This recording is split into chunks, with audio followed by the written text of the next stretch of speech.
இங்க ஒருத்தன் செம்ம ஜாலியா பயங்கர ஸ்பீட்ல பைக்கை ஓட்டிட்டு வந்துட்டு இருக்கான். திடீர்னு சடனா பிரேக்கை போட்டுட்டு அங்கேயே நிக்கிறான். என்னடான்னு பார்த்தா அந்த வழியா வர்ற வண்டி எல்லாத்தையும் போலீஸ் மறிச்சு செக் பண்ணிட்டு இருக்காங்க. இவங்க கிட்ட மாட்டினா கன்ஃபார்மா ஃபைன் கட்டணும்னு வேகமா ஆக்சிலேட்டரை முறுக்கி அங்கிருந்து ஸ்பீடா கட் அடிச்சு போலீஸுக்கு டிமிக்கி கொடுத்துட்டு போயிடுறான். டேய் அக்யூஸ்டு, எங்களையவா ஏமாத்த பாக்குறேன்னு போலீஸும் உடனே பைக்கை எடுத்துட்டு அவனை வேகமா ஃபாலோ பண்றாங்க. ஆனா அது மவுண்டைன் ரோடுங்கிறதால பயங்கரமான டேர்னிங்ஸ் எல்லாம் இருந்துச்சு. ஸோ அவங்களால ஈஸியா அவனை பிடிக்கவே முடியல.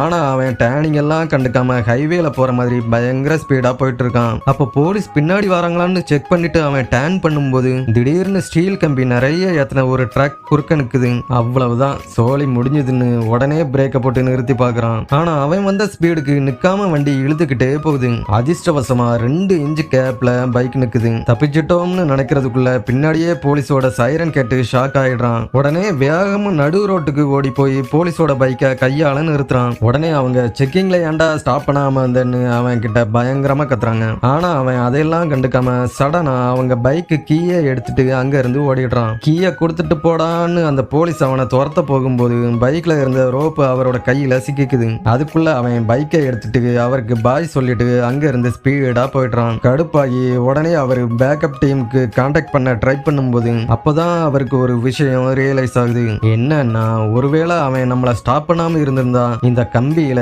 எப்படியும் மோதிருப்போம்னு உணர்றாரு. ஒரு வகையில அவன் நம்ம உயிரையே காப்பாத்திருக்கான்னு புரிஞ்சுக்கிறாரு. உங்களுக்கு முக்கியமான டைம்ல ஹெல்ப் பண்ற ஃப்ரெண்ட்ஸ் இருந்தாங்கன்னா அவங்களோட நேமை கமெண்ட்ல சொல்லிட்டு போங்க.